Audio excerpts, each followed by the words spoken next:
좀 쉬면 안 돼? 냅시다. 우리 뭐? 제한테도 쉬어야 될 거. 뭐 남의 생일을 왜 챙겨? 어?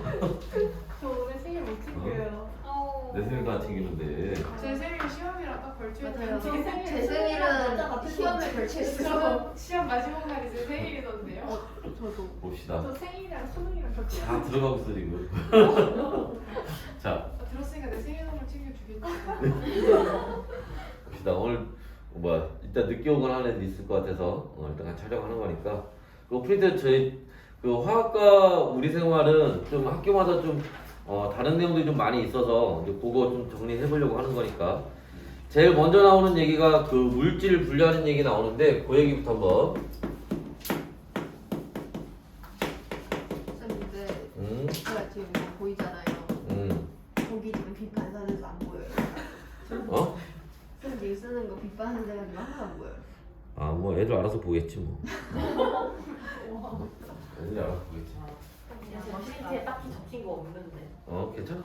자, 해서 봅시다. 자, 물질의 분류 여기 볼 건데, 자, 물질을 분류하는 거는 일단 우리가 물질이 있고 이 세상에 존재하는 모든 물질들은 입자로 구성이 되어 있어요. 그때 요 입자의 종류에는 크게 세 가지가 있는데 원자, 그 다음에 분자, 그 다음에 이온에서 이렇게 이제 세 가지가 있습니다. 자, 여하튼 얘네들이 모여서 이제 물질을 만들게 되는데 물질은 다시 두 가지 종류로 나눠져요. 하나는 뭐냐면 순물질이라고 하는 거고 또 하나는 혼합물이라고 하는 거예요. 그리고 혼합물은 다시 이제 또 두 개로 나눌 수가 있는데 이건 뭐 이렇게 많이 나오는 얘기는 아니니까 우리가 흔히 얘기하는 균일 혼합물이라는 게 있고 그 다음에 불균일 혼합물이라는 게 있어요. 얘네는 뭐 말 그대로 골고루 섞여 있는 거, 고르지 않게 섞여 있는 거 이런 거 얘기를 하는 거고 보통 우리가 그 뭐 농도나 이런 것 할 때 얘기하는 용액이라고 하는 거는 기본적으로 균일 혼합물에 해당을 하는 거죠. 우리가 여기서 배우는 애들 중에서는 그 석유의 분별 종류, 그죠? 그래서 거기 있는 석유, 원유라고 하는 얘네들이 이제 균일 혼합물에 해당할 거고 또 대표적으로 공기도 균일 혼합물에 해당할 거고 또 아까 얘기했던 것처럼 용액, 수용액이 됐건 뭐가 됐건 용액이라는 말은 말 자체가 균일 혼합물이라는 뜻이에요, 얘는. 그치? 자, 그러면 다시 순물질로 가면 순물질은 다시 또 두 개로 나눠지는데, 그치? 자, 우리가 원소라고 부르는 거 혹은 혼원소 물질이라고 얘기를 합니다. 지금 대진여고에서는 이거를 자 거의 뭐라고 얘기해? 그냥 원소라고만 했네. 그 좌우가 바뀌었어. 자, 여하튼간에 그래서 혼원소 물질 혹은 원소라고 하는 놈이 있고 그 다음에 뭐가 화합물이라는 게 있어요. 그러면 자 원소하고 화합물은 어떻게 구분하느냐? 자 원소는 좀 전에 얘기했던 것처럼 이런 입자들이 물질을 구성할 때 그 입자들이 한 종류로만 되어 있으면 우리가 그거를 원소라고 얘기를 하는 거고 그게 두 종류 이상으로 있으면 우리가 그거를 자, 화합물이라고 얘기를 하는 거예요. 그래서 자 예를 들어서 우리가 수소나 산소 같은 애들, 그죠? 수소라든지 산소 같은 애들 이런 애들은 원소라고 얘기를 하는 거고, 그지?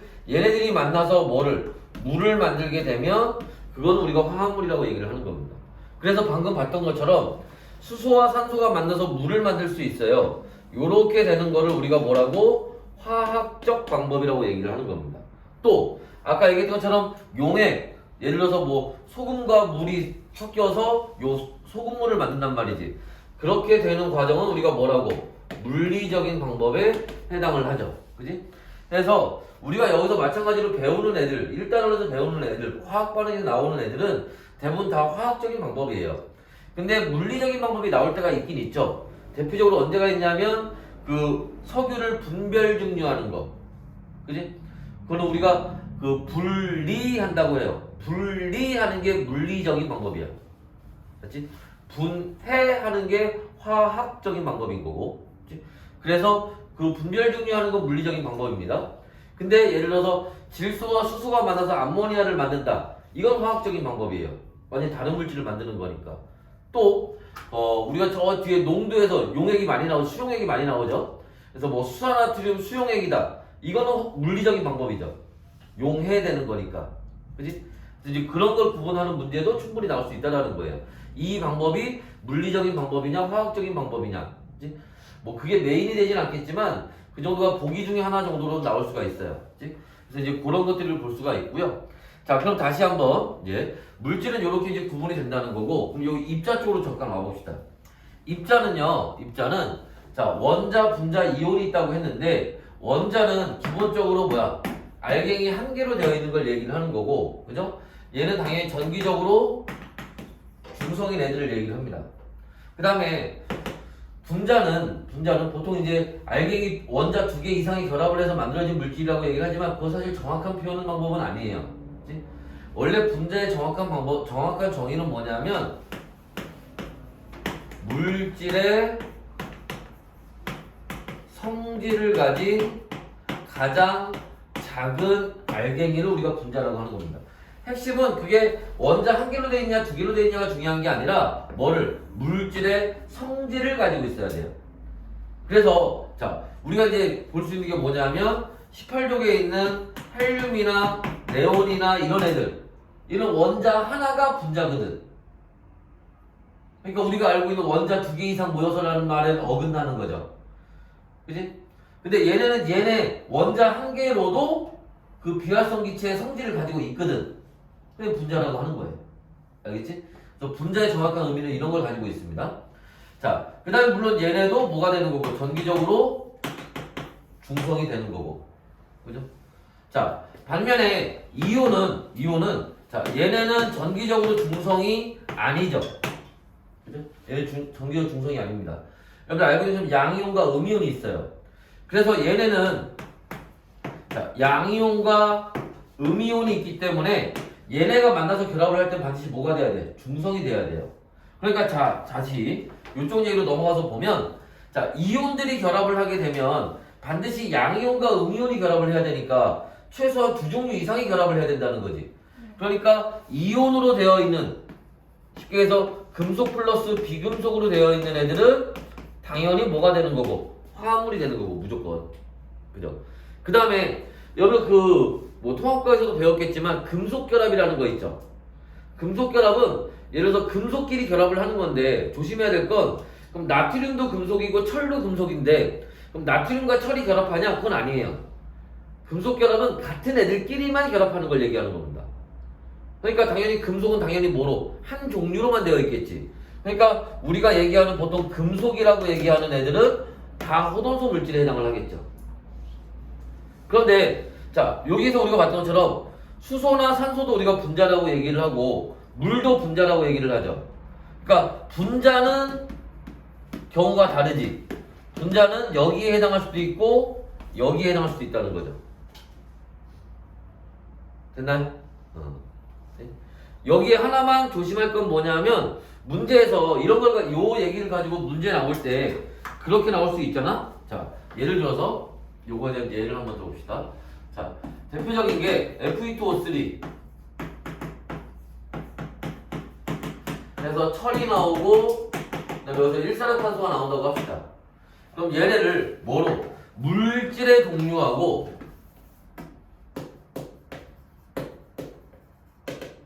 입자의 종류로 나눠서 봤을 때 그치? 자, 얘는 뭐가 되는 거? 화합물이 되는 거죠.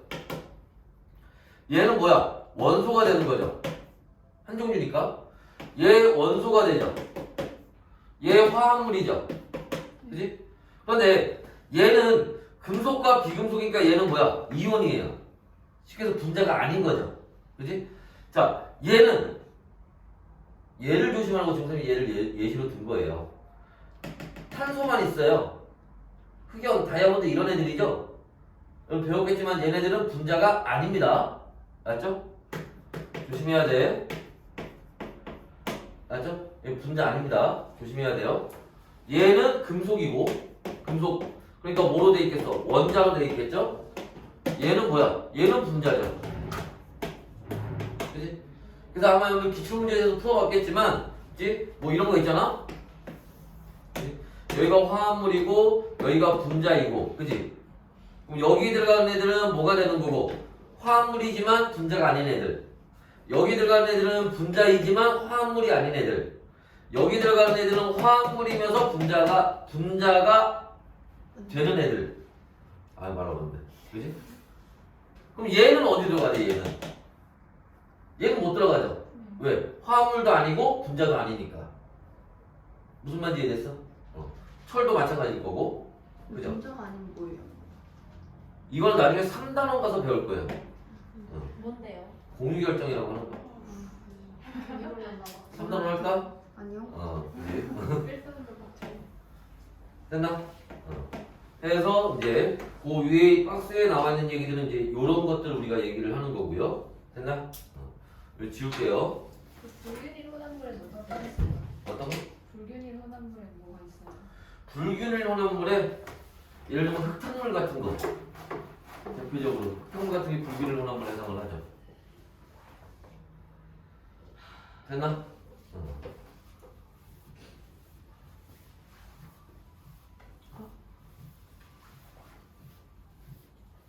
그 다음에 그 밑에 화학의 발전 과정이라고 나와 있는 거 좀 봅시다.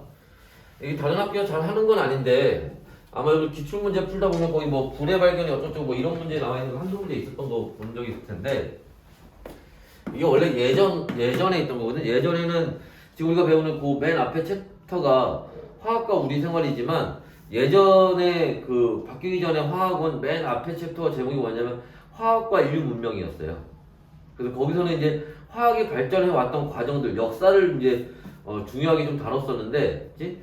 자 이제 거기에서 나왔던 얘기 중에 하나입니다. 이거는 해서 자 거기 나와 있는 것처럼 화학이 발전하는 과정은 제일 먼저 물의 발견이에요. 왜냐하면 어떤 반응이 일어나기 위해서는 에너지가 필요하거든. 근데 우리가 그 에너지를 만들 수 있는 가장 손쉬운 에너지가 열 에너지입니다. 그치? 그래서 불의 발견. 물론 이제 그 전에도 자연적으로 그런 반응들이 일어날 수는 있어요. 예를 들면 뭐 번개가 친다든지 뭐 이렇게 해서 그 번개 치면 번개 주위로 전기 에너지가 생기니까 에너지가 많잖아. 이제 그럴 때 이제 어떤 이제 반응이 일어난다든지 아니면 뭐 번개가 쳐서 나무에 맞으면 나무가 불 붙고 이러면 그 근처에서 어떤 반응이 이런 경우는 있었지만 그치?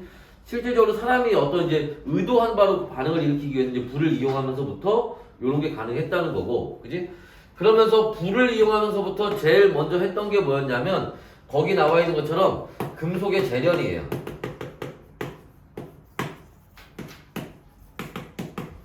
금속을 이용할 수 있었던 겁니다. 근데 그 중에 뭐는 보통 금은 자연 상태에서도 금 자체로 있기 때문에 얘는 따로 우리가 뭐를 할 필요가 없어요. 자, 그런데 뭐는 우리가 보통 청동기 시대 거기 왜 구리 얘기가 나왔냐면 청동기 시대 때문에 나온 거예요. 해서 구리의 경우에는 이제 우리가 얘가 보통 이제 그 휘동광이라든지 하여튼 여러 가지 물질들이 섞여 있습니다. 황하고 보통 붙어 있어요. 그 황을 띄어내야 돼. 그런 걸 우리가 산화환원 반응이라고 얘기를 합니다. 물론 그 당시 사람들은 몰랐겠지만 해서 가열을 해서 이 구리를 분리해낼 수가 있어요. 그걸 재련한다고 얘기를 하는 겁니다. 그리고 그 이후에 우리가 철기 시대라고 부르는 그죠? 철을 이용하게 돼요. 그때 여기에는 가열만 해서는 안 돼요. 이제는 거기에 뭐가 우리가 아까 잠깐 썼지만 탄소가루 다른 말로 뭐라고 불러 이걸? 코크스 그치? 이걸 다른 말로 또 환원제라고 얘기를 해요. 환원을 시켜줄 수 있는 물질이 들어가야 됩니다. 그래서 요렇게 물론 이제 그 다음에 이제 너희분들 거기 보면 연금술이 나오는데 뭐 말도 안 되는 얘기지, 그지? 자, 근데 연금술 이후에 가서 이제 우리가 알루미늄을 쓸 수 있게 돼요. 그러니까 알루미늄을 쓸 수 있게 된 거는 왜 그러냐면 이때부터는 전기를 쓸 수가 있거든. 그러니까 무슨 말이냐면 우리가 금속을 사용할 수 있게 된 거는 쉽게 분리되는 애들부터 쓴 거예요. 이쪽으로 가면 분리하는 게 어렵다는 얘기야. 분리가 아니에요. 분해하기가 어려워졌다는 거예요. 분해하기가 어려워졌다는 얘기는 무슨 얘기냐면 그만큼 더 많은 에너지가 들어가야 된다는 얘기예요. 그래서 쟤네는 열 에너지 정도만 가지고도 어느 정도 되지만 알루미늄은 열 에너지 가지고 안 돼요. 녹는율이 굉장히 높기 때문에 얘는 전기의 에너지 정도는 줘야 그래야 한 번에 굉장히 많은 에너지를 대량으로 줘야 얘는 재련이 가능해요. 그래서 이제 이런 과정들을 거쳤다라는 거고 그 다음에 이제 뭐 연금술 이후에 뭐 화학혁명이라고 해서 거기 나와서 뭐 라부아지에가 나올 겁니다. 자, 라부아지에가 왜 화학혁명을 일으켰냐라는 건 무슨 말이냐면은 그 라부아지에 이전에 대단했던 과학자는 누구였냐면 돌턴이에요. 돌턴이 뭘 했냐면 이 세상의 모든 물질들은 원자로 이루어져 있다 라고 얘기를 한 거야. 그런데 돌턴이 얘기했던 거는 그 원자라고 하는 놈들이 이렇게 모여 있으면 짝대기를 만드는 거고, 그지? 이렇게 모여 있으면 물을 만드는 거고, 무슨 말이야? 원자의 종류가 따로 있다는 생각은 안 한 거야. 이 세상은 그냥 다 같은 그냥 원자 알갱이로 돼 있는데, 걔네들이 어떻게 모여서 모양을 만드냐에 따라서 그냥 물질이 달라진다고만 생각을 한 거지. 그런데 라부아제가 밝혀낸 건 뭐예요? 얘 원자들에도 뭐가 있다라는 거야? 종류가 있다라는 거예요. 그래서 물을 분해했더니 여기에 수소라는 원자도 있고 산소라는 원자도 있다라는 걸 알아낸 거지. 그러니까 이제 사람들이 뭐 한 거야? 단순히 원자들만 결합해서 되는 게 아니라 종류에 따라서 만들 수 있는 물질들이 달라지겠구나. 그래서 이제 그때부터 우리가 화학혁명이 일어났다고 얘기를 하는 겁니다. 그리고 그걸 근거로 해서 나중에 주기율표까지 만들게 되는 거고. 그래서 이제 이런 과정들이 가는 거고요. 자, 불을 이용하게 된 거는 왜? 이런 화학적인 반응들을 하기 위해서 뭐가 필요하다? 에너지가 필요하기 때문에. 그렇죠? 그래서 이제 불의 발견과 함께 이렇게 왔다는 거고요. 자, 그 다음에 뒤로 한번 넘어가 보시면 이제 식량 문제 해결하는 얘기가 나옵니다. 앞에 여기 또 마찬가지 지울게요. 지우잖아?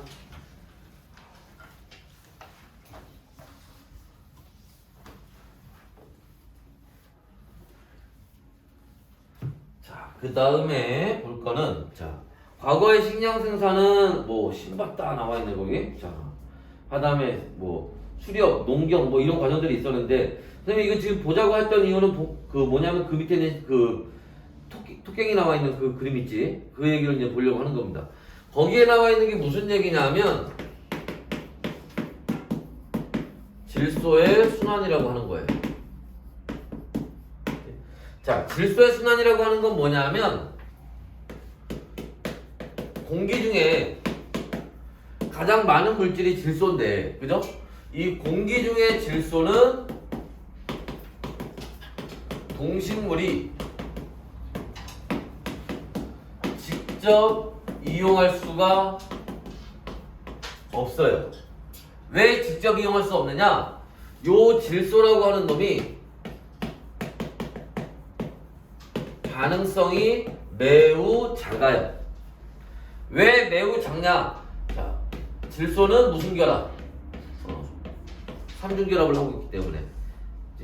얘가 반응성이 작다는 게 무슨 뜻이야? 얘가 다른 걸로 잘 변하지 않는다는 얘기지. 왜? 다른 걸로 변하려면 뭐 해야 돼? 질소와 질소 사이를 뜯어야 되잖아. 근데 삼중결합을 하고 있기 때문에 뜯기가 쉽지가 않아요. 잘 안 변합니다, 얘는. 자, 해서 질소는 반응성이 매우 작기 때문에 얘는 동식물이 직접 이용하기가 어렵다. 그게 이제 질소의 순환이라고 얘기를 하는 겁니다. 그럼 이 질소를 자 어떻게 하면 사용할 수 있니? 아니 그 전에 사용 안 하면 되잖아. 사용해야 돼요. 왜 사용을 해야 되느냐? 우리 몸을 구성하는 것 중에 가장 대표적인 게 단백질이죠. 단백질에 질소가 들어갑니다. 그래서 저 질소를 이용을 해야 된다는 거. 자, 그러면 공기 중에 질소가 있는데 얘를 우리가 동식물이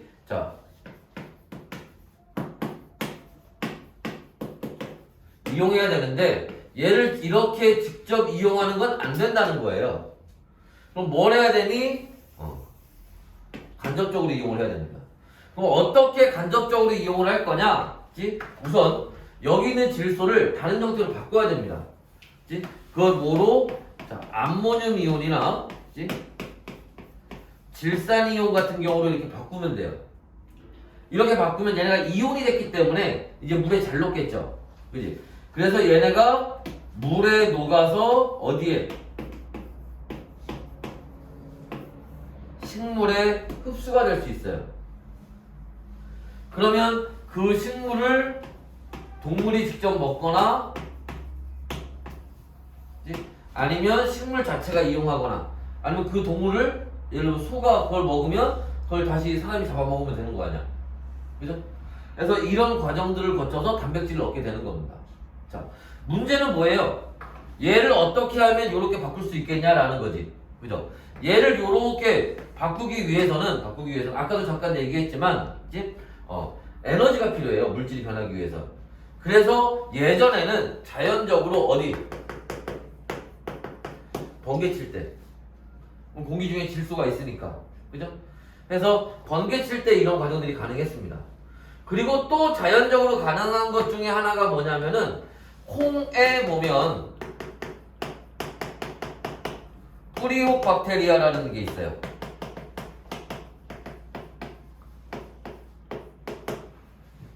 그래서 이 뿌리옥 박테리아가 얘를 이렇게 바꿔줄 수 있는 능력이 있습니다.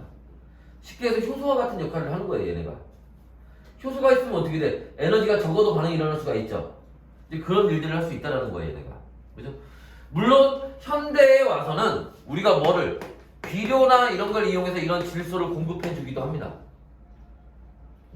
자, 해서 이런 것들에 의해서 이제 공급을 해서 이게 질소의 순환이라고 하는 거예요. 됐나요? 그래서 거기 나와 있는 얘기들이 이런 얘기들이고, 그렇죠? 자, 그 다음에 3페이지 한번 보시면, 자, 그래서 이제 아까 앞에서 얘기했던 것처럼 이제 비료 얘기로, 그죠? 넘어가서 그럼 이 비료를 만들기 위해서 필요한 게 뭐야? 암모니아가 필요하다는 거죠. 그래서 공기 중에 질소하고 상태 표시하면 요렇게 들어가서 암모니아가 만들어지는, 그죠? 요런 과정인데, 자, 이 과정 또한 아까도 얘기했지만 질소 자체가 반응성이 굉장히 작기 때문에 쉽게 일어나는 반응이 아니에요. 굉장히 높은 온도와 높은 압력이 필요합니다. 거기에 뭐 200기압에 500도씨 나와 있는데 그냥 간단히만 봐주시면 되고 굳이 외울 필요는 없을 것 같긴 한데 내일 시험이니까 지금 외워둡시다. 내일 지나면 까먹어 상관없어요. 자, 그리고 여기에 뭐를 촉매를 집어넣는데 보통 다른 문제나 이런 거, 문제집이나 이런 거에서는 그냥 촉매 들어간다는 얘기 안 나오는 문제집도 있고 참고서도 있고 촉매 들어간다고만 나오는 참고서도 있는데 여러분 거기에 철이라고 써있죠. 보통 이때 사용하는 촉매가 철을 이용하게 돼요. 그래서 촉매를 이용하게 되면 이게 뭐야? 아까 얘기한 효소와 같은 그런 역할을 하는 거잖아. 에너지가 낮은 상태, 고온과 고압을 만들어도 이것만 가지고도 안 된다는 거야. 촉매까지 넣어줘야 반응이 일어날 수 있다는 거예요. 그래서 자, 이런 이제 반응들이 일어날 수 있다는 거고, 자, 이렇게 만드는 방법을 우리가 뭐라고? 하버 보슈법이라고 얘기를 합니다. 그렇지? 그래서 하버라는 사람이 이론적인 이런 방법을 만들어낸 거고, 보슈라는 사람이 잘 모르지. 이렇게 막 그 전동들이 이렇게 공구 만드는 회사 중에 보슈라는 있어. 그런 회사가 되게 유명한 회사가. 그 회사 만든 사람이야. 하여튼 나중에 아빠 앞에서 아는 척해. 이 사람이 암모니아 만든 사람이야. 오, 우리 딸 공부 열심히 했구나. 자, 하여튼 그래서 하버보슈법이라고도 얘기하고 그냥 줄여서 하버법이라고도 얘기하는데 일단은 학교에서는 선생님이 하버보슈법이라고 해줬으니까 일단 그렇게 씁시다. 만약에 시험 문제 나오면 하버보슈법을 알고 계시면 되고요. 자, 여기에서 얘가 문제로 나올 때, 자, 여기 아마 기출문제도 아마 그런 문제 한두 문제 있었을 텐데 이게 함정으로 나올 때가 있죠. 보기 기억에, 그지? 예를 들어서 4번은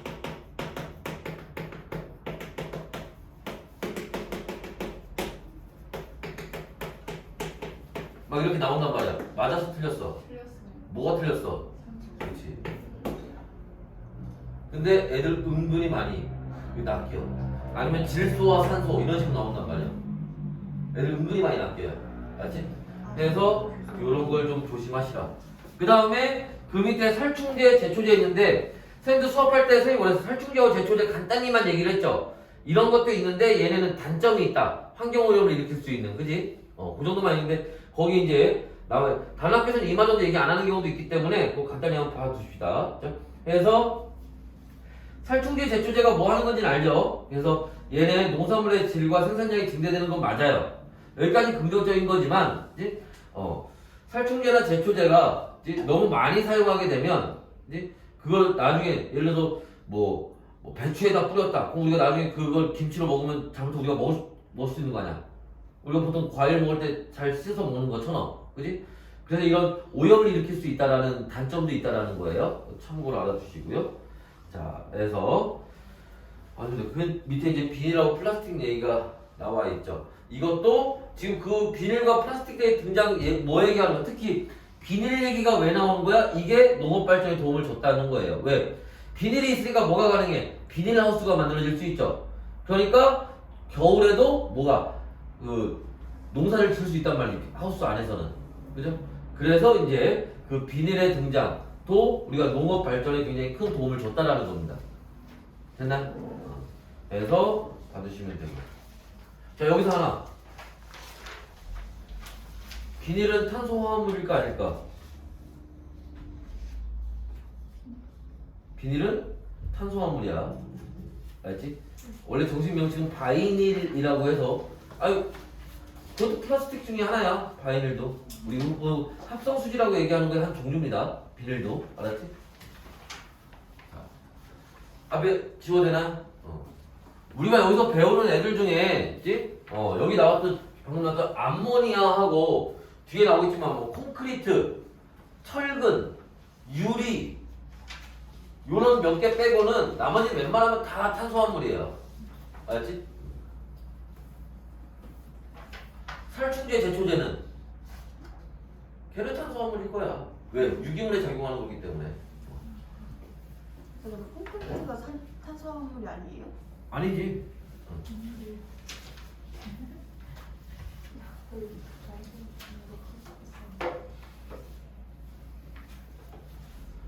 자, 계속 한번 봅시다. 이제 의료 문제 해결하는 게 나옵니다. 면, 마, 견, 모 이런 것들이 나와요. 면은 뭔지 알 거고, 마는 뭐야? 시원한 거. 3배 옷 만들 때 쓰는 거죠. 견은 비단. 비단 얘기하는 겁니다. 모는 털옷 얘기하는 거고. 자, 여기서 이거 거기 나와 있네. 밑에 식물에서 얻는 면, 동물에서 얻는 비단, 모. 그지? 그것도 참고로 알아두세요. 조금 더 디테일하게 들어가면 그렇게 구분이 가능합니다. 동물 천연섬유인데 이런 애들이 천연섬유인데 동물성 섬유와 그 다음에 식물성 섬유로 나눠서 볼 수가 있어요. 그래서 면이나 마는 식물성 섬유고 비단은 어디? 뇌 똥구멍에서 나오잖아. 그지? 단백질입니다. 얘. 알았죠? 동물성 섬유는 단백질이야. 알지? 그 다음에 식물성 섬유들은 대부분 탄수화물 계열이에요. 보통 셀룰로이드입니다. 셀룰로이드. 그래서 그런 거 참고로 알아두시고. 자, 그 다음에 합성섬유 개발하는 과정에서 거기에 나일론하고 폴리에스터, 그 다음에 폴리아크릴 이런 얘기들이 나오고 있습니다. 거기에 좀 복잡한 그림들이 나와 있는데 그거 간단히 얘기를 하면 자, 거기 있는 애들을 우리가 고분자 화합물이라고 얘기를 합니다. 고분자 화합물이라고 하는데 자,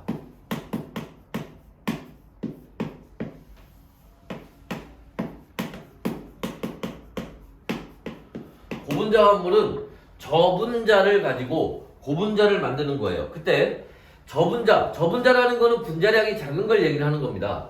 근데 분자량이 작다고 해서 걔네가 다 고분자 화합물을 만들 수 있는 건 아니에요. 얘네들 중에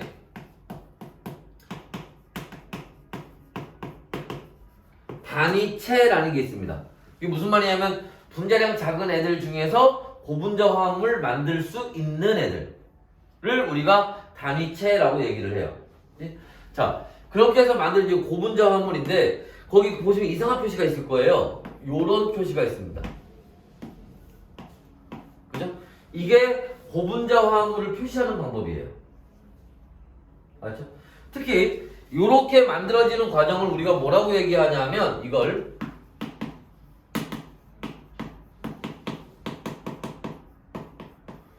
중합 반응이라고 얘기하는데 중합 반응이라는 거는 중복 합체된다는 뜻이에요.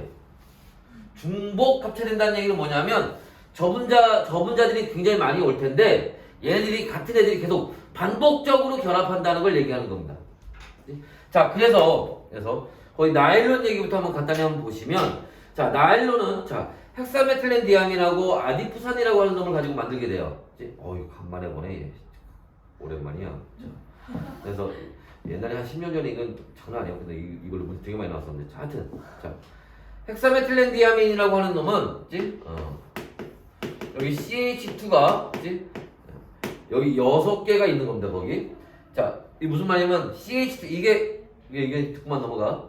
얘가 메틸렌이고 헥사메틸렌이지. 헥사가 보통 뭐야? 숫자 6을 나타내는 겁니다. 얘 메틸렌이 6개 있다는 얘기예요. 그 다음에 디아민이라는 거는 여기 끝에 NH2가 붙어 있는데 얘네가 아미노기라고 해서 여러분들 아미노산 볼 때 많이 보는 놈이죠. 디아민이야. 뭐야? 얘가 2개 있다고. 이게 헥사메틸렌 디아민이라는 놈이고. 자, 그 다음에 거기에 염화 아디푸산. 그냥 아디푸산이네. 아디푸산으로 상관없습니다. 자, 해서 CH2가 여기 몇 개? 4개가 들어가고요. 그 다음에 여기에 COOH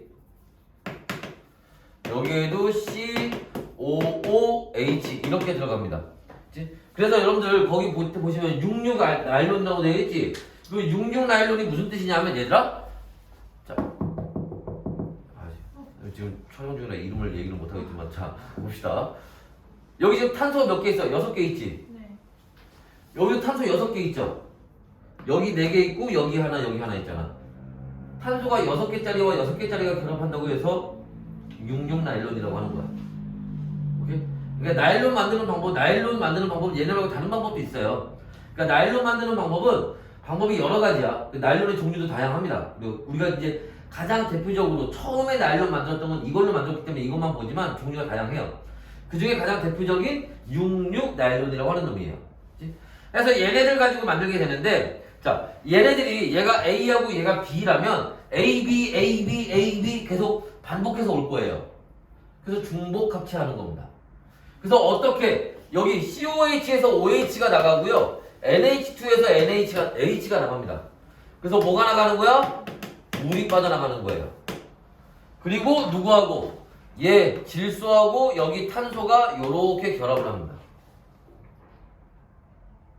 여기도 마찬가지죠. 빠져나갈 거예요. 여기도 마찬가지죠. 빠져나갈 거예요. 그러면 누가? 요만큼이 뭐 하는 거야? 계속 반복되는 거예요.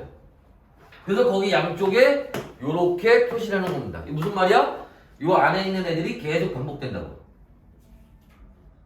그걸 다 그릴 수는 없잖아 우리가.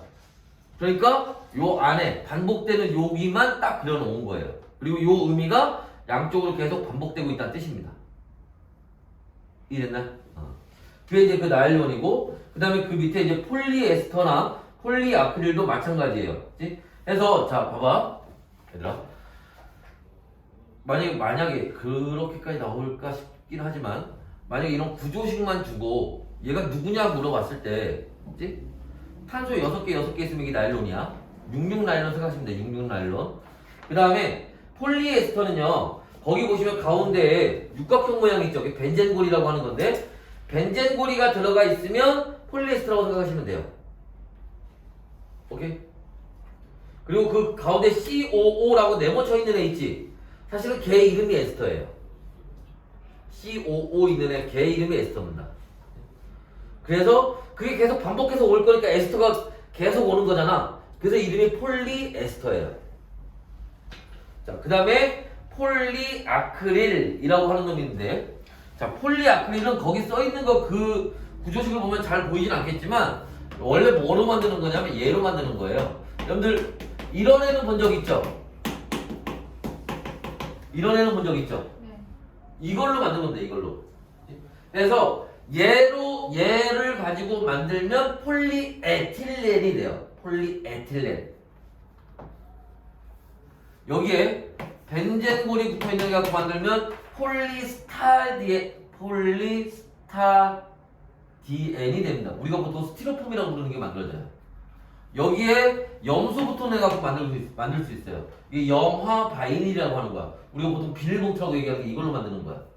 여기에 거기 있는 것처럼 자 CN 이게 붙으면 거기 있는 것처럼 폴리아크릴이라고 하는 게 만들어지는 겁니다. 오케이?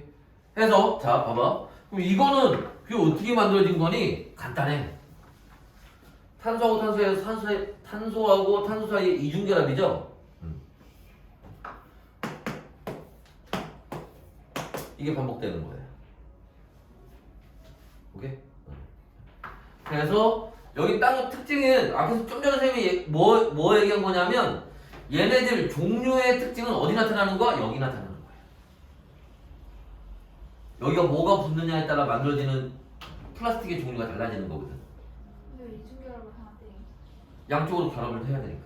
아, 이쪽에 이중결합하고 있다가 옆으로 오는 놈들 붙잡아야 되잖아. 그러니까 이중결합한 거 중에 하나는 풀어야지.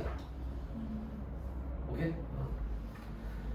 그리고 그 옆에 이제 얘네들이 어디 이용되는지 이제 나와 있는데 가장 중요하게는 자 나일론은 여러분들 잘 알고 있는 것처럼 최초의 합성 섬유이고요, 그지? 그리고 얘는 분해도 굉장히 약해요, 그지? 물론 보통 이제 합성 섬유들이 다 그렇긴 하지만, 그죠? 그리고 폴리에스터의 가장 큰 특징은 뭐예요? 구김이 잘 생기지 않는다는 거예요. 보통 우리가 블라우스라든지 아니면 와이셔츠 같은 거 만들 때 보통 옷을 만들 때 많이 이용을 합니다. 나일론은 옷을 만들 때 잘 쓰진 않죠. 흡수성이 많이 떨어져서, 그지? 근데 그럼 폴리에스터는 뭐 흡수성이 좋냐? 뭐 딱히 그런 건 아니에요. 대신에 그지? 폴리에스터를 위해서 폴리에스터만 쓰진 않습니다. 보통 뭐하고? 면하고 섞어서 써요. 그래서 구김이 잘 생기는, 면의 단점이 뭐야? 구김이 잘 생기는 거거든. 그런 걸 서로 보완해서 쓰는 겁니다. 맞죠? 그래서 가장 많이 사용되는 것 중에 하나죠. 자, 됐나요? 네. 그래서 봐주시고, 자, 그 다음 문제, 아이고, 주거 문제로 넘어가서. 쉬어도 되나? 쉬어도 되나?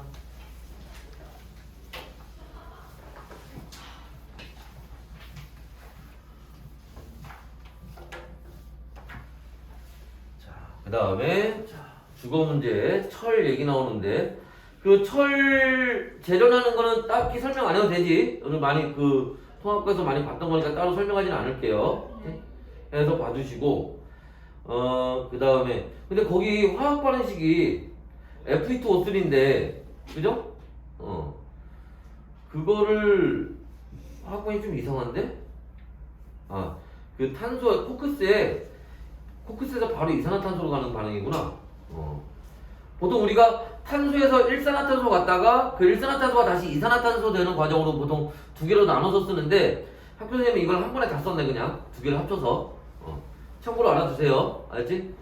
보통 이렇게는 잘 나오진 않는데 학교 선생님이 이렇게 써놨으니까 좀 조심하시고, 그 다음에 스테인레스 강은 철하고 크롬, 이름이 바뀌었지. 크로미움 CR 여기 같은데 이건 CR. 그래서 자, 스테인레스의 철의 가장 큰 단점이, 그죠? 녹슬은 부식이 된다는 거고, 그거를 보완하기 위해서 만든 게 스테인레스 강이죠. 당연히 스테인레스 강의 가장 큰 장점은 녹슬지 않는다는 거지, 그죠? 알아두시면 되고, 그 다음에 시멘트, 콘크리트, 철 콘크리트 나오는데, 자, 우리가 그 앞에서 철 재련할 때 거기에 뭐도 들어가요? 탄산칼슘이 들어가서 이거 뭐 할 때 사용해? 불순물 제거할 때 사용하죠. 그래서 얘가 산화칼슘하고 이산화탄소로 뜯어지게 되고, 이때 요 산화칼슘이, 그죠? 뭐하고? 철광석에 있는 이산화규소 같은 놈들을 만나서 규산칼슘, 그죠? 해서 불순물을 제거합니다. 얘가 불순물이 되는 거죠. 근데 이제 이런 걸 우리가 뭐라고 하니? 슬래그라고 하죠. 그지? 그 슬래그에 쉽게 얘기해서 얘가 포함되어 있는 거예요. 슬래그 덩어리에 저런 반응하지 않은 저런 산화칼슘들이 섞여 있습니다. 이거를 시멘트 회사가 가져가요. 그럼 시멘트 회사가 이걸 가져가서 거기에서 CaO를 다시 분리해내거나 이런 방법을 통해서, 왜냐면 그냥 만들면 비싸거든. 그러니까 값싸게 이걸 분리해내서 여기다 뭐를 점토를 섞어서 그걸로 뭐를 만들어? 시멘트를 만드는 거예요. 그 얘기가 나와 있는 거고. 그리고 그 다음에 그 시멘트하고 모래하고 자갈을, 그죠? 플러스 그냥은 안 되죠? 물을 넣어서, 물이 접착제 역할을 하는 겁니다. 물을 넣어서 얘네들 반죽해 놓은 게 우리가 얘기하는 콘크리트라는 거죠. 그리고 거기에 철근까지 같이 넣으면 우리가 얘기하는 철근 콘크리트라는 게 됩니다. 됐나? 여기는 뭐 어려운 건 아니고. 자, 넘어가셔서 이제 알루미늄 나오죠. 알루미늄하고 유리 얘기 나오네요. 자, 알루미늄 얘기 나오는데 아까도 잠깐 얘기했지만 알루미늄은 자 녹는점이 굉장히 높아요. 거기 이제 산화알루미늄 광석인 보크사이트, 그치?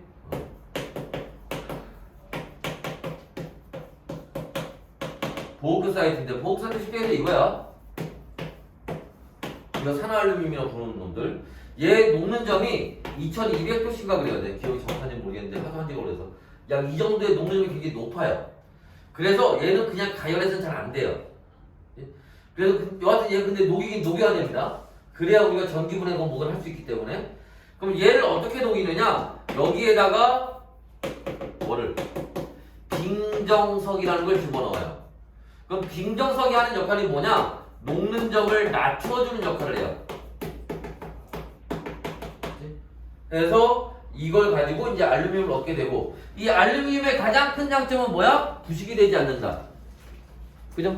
녹슬지 않습니다. 알루미늄은. 또 하나 장점이 뭐예요? 가볍다. 그죠? 이런 게 장점이 되겠죠. 그 다음에 이제 유리의 이제 규소하고 산소. 뭐 이건 따로 설명할 필요는 없을 것 같은데. 유리, 그죠?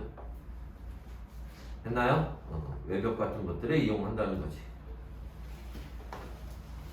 그 다음에 자, 그 밑에 자, 탄수화물, 단백질, 지방 같은 것들이 나와 있습니다. 그치? 이제 거의 구조식들이 뭐 블라블라에서 나와 있고, 뭐 그거는 그림만 좀 잘 봐주시면 될 것 같아요. 탄수화물이 기본적으로 어떻게 육각형 모양으로 생긴 거고, 그죠?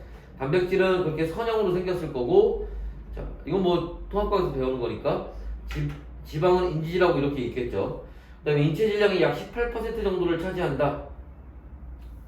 누가 18%야?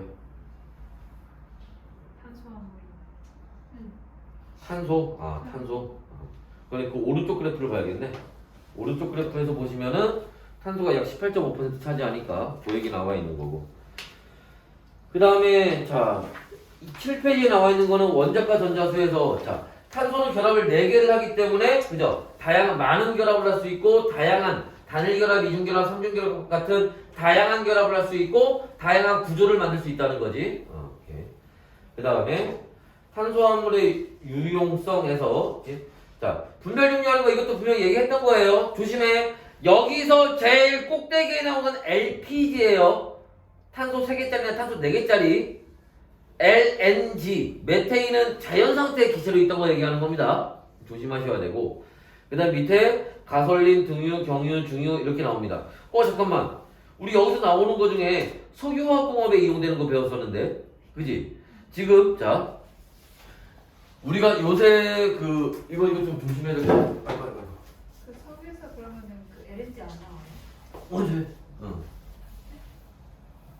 걔네는 이미 기체로 돼 있는 애들이잖아. 땅속에 이미 기체로 있는 애들이지 걔네는. 자, 그 분열 종류할 때 위에서부터 나오는데 위에서 자 LPG 가스 이게 계속 가스 나올 거고, 그 다음에 거기 여러분 그 프린트에는 여기 가솔린이 나온다고 했는데 원래 이 가솔린 나온 애를 우리가 뭐하고 휘발유하고 잠깐 휘발유가 먼저인가 나프타가 먼저인가? 문제할 때 뭐였니? 아 이게 조금 트렌드가 바뀐 게 있어가지고 휘발유가 아니었던 거야. 휘발유가 탄소 8개짜리라. 야 이거 프린트에 있는 그림이 수능 특강에 그대로 있는데?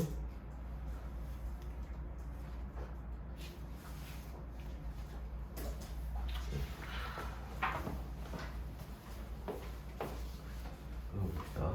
그지? 자 여기 봅시다. 그래서 이 가솔린에서 휘발유하고 나프타로 이렇게 나눕니다. 그런데 지금 봐봐. 지금 학교 프린트에서는 여기까지만 나와 있는데, 그치? 요새 EBS나 이런 거에 나오는 문제들은 이거 없고 애초에 처음부터 얘네 두 개로 나눠서 나와요. 위에 게 휘발유고 밑에 게 나프타야. 알았지? 오케이? 그리고 그 밑에 등유, 경유, 중유 이런 순서로 나오는 거죠. 오케이? 위로 갈수록 끓는 점 낮은 애들 먼저 기체돼서 나오죠. 탄소 개수가 적어요. 알았죠?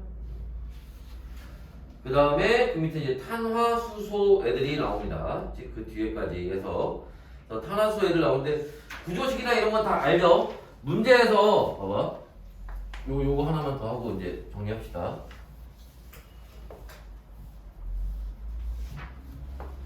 자, 요거 자, 재연고 서술형 나왔던 거. 얘로 가능한 구조를 다 그리시오. 네? 왜? 미친 거 아니야? 너무하다. 이게 무슨 몇 개인지도 안 알려줘요. 이거 근데 개수 뻔해 근데. 4개짜리였나? 4개짜리였나? 쏘리. 4개. 너무 많다. 와.